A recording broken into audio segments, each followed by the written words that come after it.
Je suis née dans la boucherie. J'ai toujours habité là-bas. Toujours. J'ai quitté la maison pour venir habiter ici. Et mes parents sont venus dans leur boucherie en 1909. La boucherie n'a pas changé d'endroit. Et on l'a revendue donc à M. Grézeau.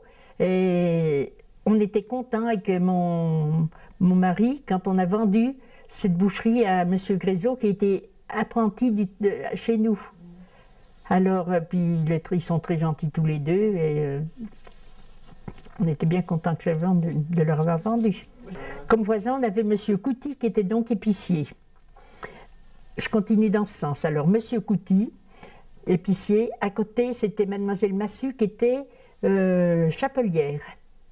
Les petits chapeaux à la mode, vous savez, mignons. Après, qu'est-ce que c'était? Un coiffeur. C'était M. Papillon qui a tenu ce salon de coiffure, je me rappelle. Puis à côté, c'était, où est Mme Gemma maintenant? C'était M. Luquet qui faisait les articles d'homme. C'était pas des jeans, mais enfin les pantalons de velours, c'était à l'époque. Eh bien, il faisait tout ça. Et en face, il y avait M. Sautel, le tailleur. Le magasin n'a pas bougé d'ailleurs, c'est M. Bouquet qui habite dedans. M. Sautel. Il y avait... encore un marchand de chaussures, Madame Moreau. À côté, c'était le tabac qui n'a pas bougé.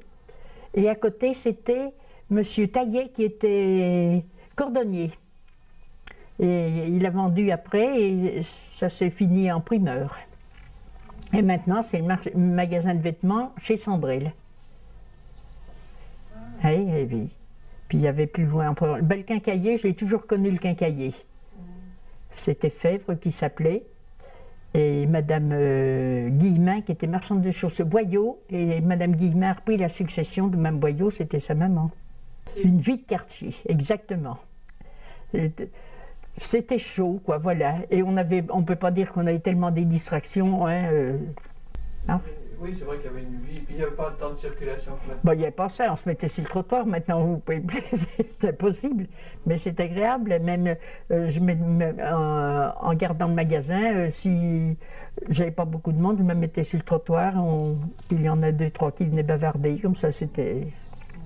Oui, c'était très chaleureux. Très chaleureux, très chaleureux. C'est ce qui manque un peu maintenant, oui. Il y avait beaucoup d'entraide. Oui, il y avait beaucoup d'entraide. Je veux dire, on participait à tout dans la famille, quoi. Et il y avait des odeurs quand même qui ont disparu, l'odeur du café. Ah ben, dans la petite ruelle derrière chez moi, qui correspond un peu avec la rue de l'Hôpital, parallèle, vous voyez, eh bien, il y a M. Couty, il faisait son café une fois par semaine. C'était une odeur, voilà, de bon café. Est-ce que vous vous rappelez du passage des ouvriers de la Manu? Ah ben alors, quand c'était le matin, on entendait les galoches. Je me rappelle, il y en a un monsieur mettait des sabots.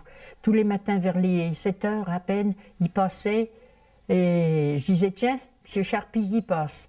Et puis à 11h30, il fallait se dépêcher pour vite servir parce que comme il n'y avait pas de confort comme maintenant, c'était un beefsteak, l'autre c'était 2 escalopes ou une côte de porc. Il fallait les servir vite parce qu'ils n'avaient pas beaucoup de temps disposé pour faire leurs petites courses. Et le soir, on avait des habitués des usines qui venaient pour le lendemain si elles avaient besoin de quelque chose, ou des fois une bricole le soir. Ah ben ça, c'était un mouvement à l'époque. Quand arrive 11h30, on se dépêchait à préparer des trucs parce qu'on disait ils vont passer, il faut qu'on se dépêche. Oui, c'était des grappes. Hein. Oui. Puis tout à pied, hein. Ouais. Voilà. Ils remontaient tous ceux de la Madeleine et remontaient par la... Ils remontaient par la grande rue. On les entendait passer, ils disaient tiens, ça c'est un tel. On en avait les bruits après dans la tête. Ah oui, vous les reconnaissiez. Ah, aux galoches. Puis à la parole des fois, tout ça. Quand ça glissait, on disait « Oh, ça doit glisser aujourd'hui ». Quand on entendait l'hiver plus les pas, on disait « Oh, il doit y avoir de la neige ». Des fois, il y avait des jours où on faisait que de la cuisson de porc, de tête, de queue, vous voyez, de jambonneau. Eh bien, ce jour-là, ils aimaient leur casse-croûte tout chaud. Ah oui, il y avait des jours pour ça. Puis le samedi, on avait le gros marché, quoi. La campagne qui venait, c'était la promenade. Hein. Et je me rends compte que moi, le samedi, Eh bien, j'aime bien faire mon marché. Vous avez toujours vu ça, bien sûr, parce que c'était à votre porte. C'est à ma porte. Alors j'aime bien faire mon marché tous les samedis. Je monte, je descends, puis voilà. Alors maintenant, ils ont pris l'habitude. Tiens, bonjour mamie, comment ça va aujourd'hui? Tout le long, comme ça, surtout dans mon petit coin, là. Vers la statue de Greuze, il y a encore un monsieur qui vient du côté de Bourg, qui vient de là-bas de ces coins.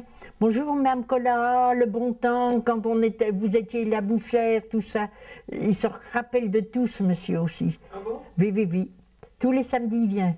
Il vend 3-4 pommes de terre, des petits trucs. Bonjour, tout le temps.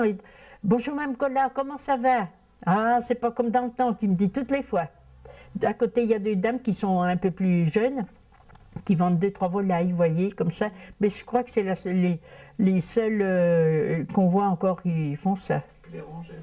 Puis les rongères, ben alors, ils sont légendaires, eux. Hein. Et ils viennent pour le plaisir. Vous vous rendez compte qu'elle s'est cassé le col du fémur, il doit y avoir 1 an. Hein. Ben, il y en a qui auraient été vraiment handicapés.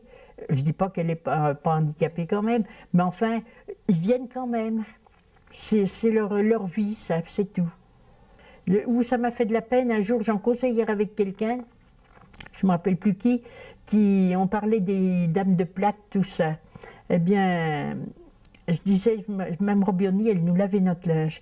Et puis après, quand l'évolution s'est faite, j'ai acheté une machine à laver. Oh, j'ai dit, Mme Robioni, je suis obligée de vous laisser, vous voyez, j'ai acheté une machine. Ça lui a fait d'une peine à cette femme. J'ai repensé en le racontant, vous voyez, il y a 2-3 jours, je causais de ça. J'ai dit, j'ai vu que ça l'a vraiment peiné quand je lui ai dit, je ne veux plus vous voir vous donner le linge puisque j'ai acheté une machine. Oh, c'était pour elle, vous voyez, triste. Oui, surtout que vous aviez beaucoup de linge. Ah ben s'il y en avait du linge, c'est pourquoi j'ai acheté la machine déjà. Fallait dans les premières machines, fallait déjà le frotter un peu à la main, hein, les tabliers.